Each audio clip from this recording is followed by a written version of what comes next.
Halo, selamat pagi. Assalamualaikum warahmatullahi wabarakatuh. Kembali lagi kita dengan mata pelajaran prakarya dan kewirausahaan. Untuk pertemuan kali ini, kita akan membahas pengolahan bahan pangan nabati dan hewani menjadi makanan khas daerah bersama saya, Ibu Nur Sasanti. Ide dan peluang usaha makanan khas daerah.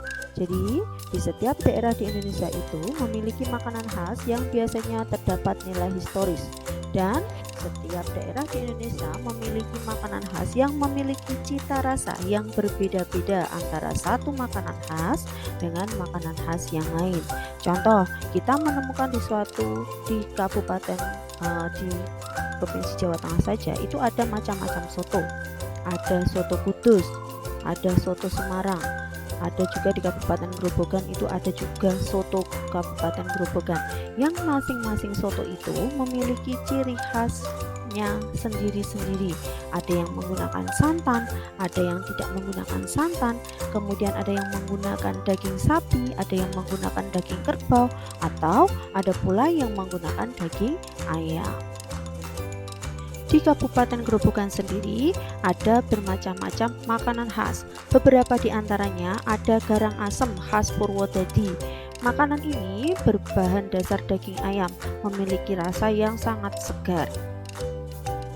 Sweke asli Purwodadi ini berbahan dasar daging kodok dan diberi tauco.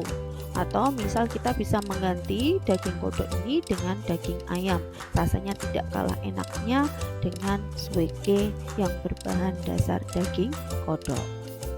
Nasi pager khas Godong ini berbahan dasar nasi dan sayuran, kemudian diberi lamtoro yang masih mentah dan disiram dengan sambal berupa sambal kacang.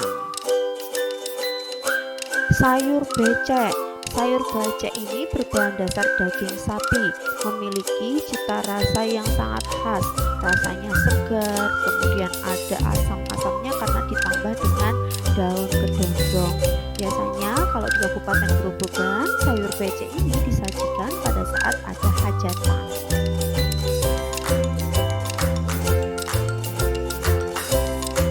Dalam memilah ide usaha pengolahan dari hewan nabati, dari bahan nabati maupun dari hewani menjadi makanan khas daerah, ini ide usahanya dipengaruhi oleh beberapa faktor, antara lain pengetahuan yang dimiliki. Contoh pengetahuan ini kita miliki dari pengalaman kita, atau kalau kita setiap orang itu memiliki pengetahuan yang berbeda-beda berdasarkan pengalaman, di mana pengalaman ini dapat diperoleh dari pengalamannya pada waktu pergi ke suatu daerah atau pengalaman dari orang lain, serta berdasarkan intuisi atau angan-angan khas. Beberapa hal yang harus dipertimbangkan untuk memilih suatu jenis usaha ada keahlian kita, minat kita, kesukaan, dan ketersediaan bahan baku di sekitarnya.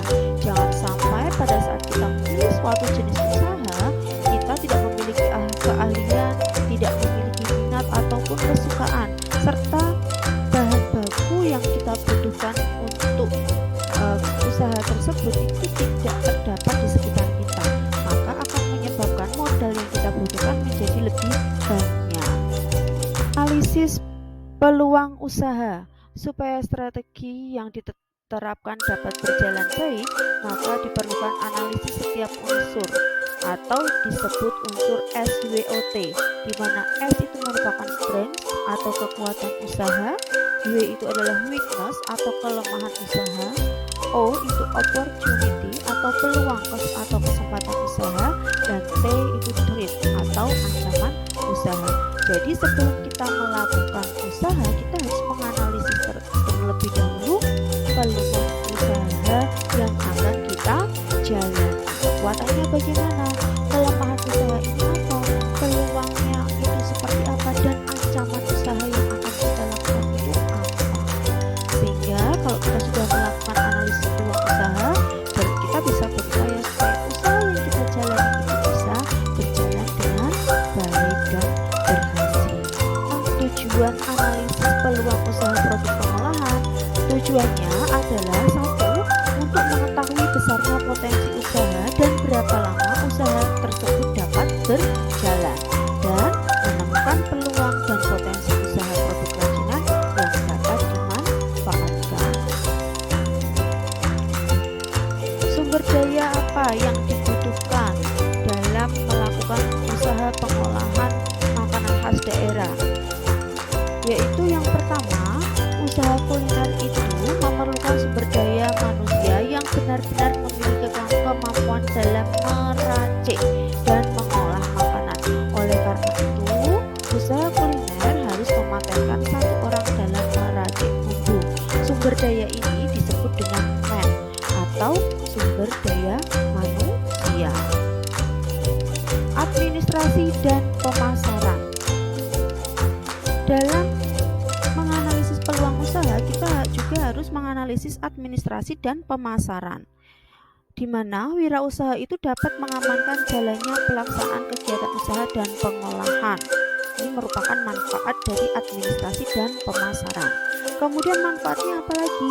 Menyusun program pengembangan kegiatan usaha pengolahan, dan wirausaha tersebut dapat memonitor kegiatan dan pengendalian usaha pengolahan yang dia jalani. Berikutnya, komponen perencanaan atau proposal atau usulan. Komponen ini tercakup antara lain uraian usaha, produk, lokasi, pasar, persaingan, laporan keuangan, manajemen usaha, personalia, proposal kredit, dan lampiran-lampiran lainnya yang mendukung pada perencanaan pengolahan makanan khas daerah. Beberapa faktor yang harus kalian pertimbangkan dalam menyusun laporan perencanaan usaha, yaitu faktor pertama, hasil studi kelayakan usaha yang membahas tentang potensi pasar, kebutuhan investasi atau modal yang dibutuhkan, biaya operasional yang dibutuhkan, neraca awal yang berisi estimasi pendapatan, margin, biaya operasional dan pemasukan, serta bagaimana strategi promosi atau pemasaran yang diterapkan. Baiklah, untuk pertemuan kali ini Ibu cukupkan sampai pembahasan